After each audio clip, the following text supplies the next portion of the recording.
আজকে আমি দুপুরে রান্না করব লাল শাক ভাজি আর মূলা দিয়ে ইলিশ মাছ রান্না করব। তো সবাই দেখতেই থাকুন, আমার সাথে থাকুন।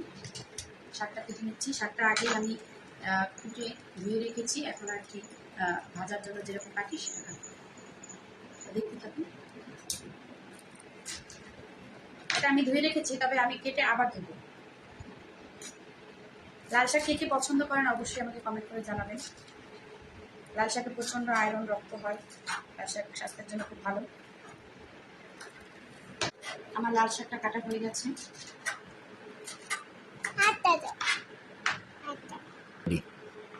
তো আমার লাল শাকটা কাটা শেষ। এটাকে আমি আরো একবার ধুয়ে নিব। এখন মূলাটা কেটে নিই।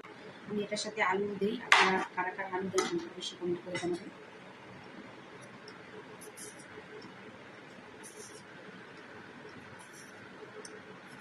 দেয় না কিন্তু আমি দিই, নাহলে ঠিক ফুরিয়ে।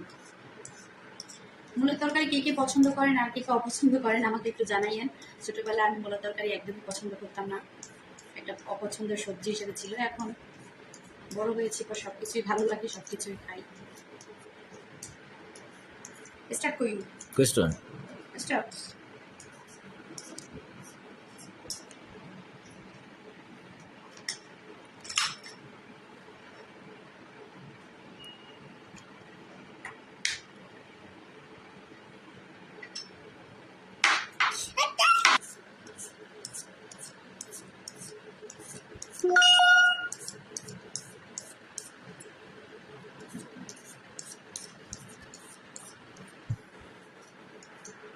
তো আমি এটার সাথে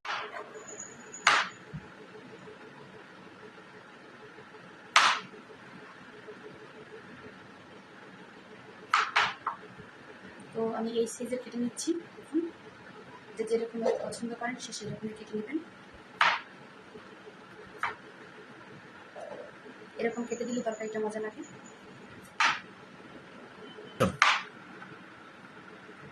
তো আমার মূলাগুলো কাটা হয়ে গেছে।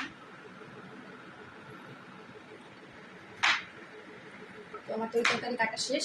এখন এটাকে আরেকবার ধুয়ে নেব, আর এই তরকারিটা ধুয়ে তারপর রান্নার কাছে চলে যাব। তো আমি এখন লাল শাকটা ভেজে নেব। লাল শাকটা ভাজতে আমি দিয়েছি পেঁয়াজ, রসুন আর কাঁচামরিচ।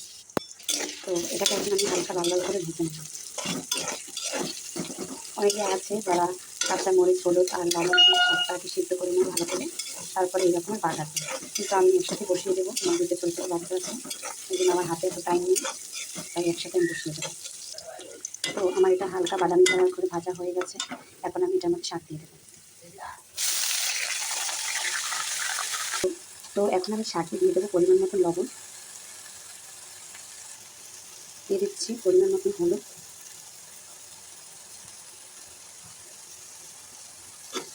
তো এখন আমি সুন্দর মতো নাড়াচাড়া দিয়ে দেখে দেবো। তো এখানে একটা হালকা একটু পানিও অ্যাড করে দিচ্ছি। তো শাক এতগুলো থাকবে না, এটা যখন সিদ্ধ হয়ে যাবে তখন একদম কম হয়ে যাবে। তো আমি এখন এটাকে ঢেকে দিচ্ছি। দেখুন অলরেডি কতটুকু হয়ে গেছে, এখনও ঝোলটা টানিনি, তার মধ্যেই কতটুকু হয়ে গেছে।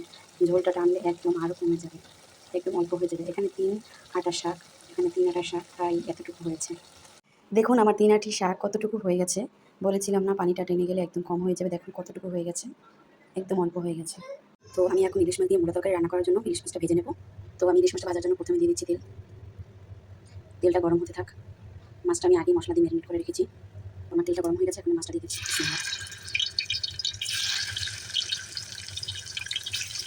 তো আমার মাছটা একটা দেওয়া হয়ে গেছে, এখন মাছটা সুন্দর করে ভেজে নেব। তো আমি মাছটা সুন্দর করে উঠিয়ে দিয়েছি। তো আমি এখানে মাছ ভাজার যে তেলটা সেটাই দিয়ে দিচ্ছি। এখন আমি মশলা দিয়ে দিই। মশলাটা আমি শুধু পেঁয়াজ দিয়েছি, কারণ ইলিশ মাছের তরকারিতে আমি অন্য কোনো মশলা অ্যাড করি না। কারণ এটা আমি কিছু করি মাছ, মাছটা বেশি মশলা না দিলেই ভালো। আমি শুধু পেঁয়াজ দিয়ে রান্না করি। তো এখানে এখন আমি একটু হালকা পানি দিয়ে দেবো।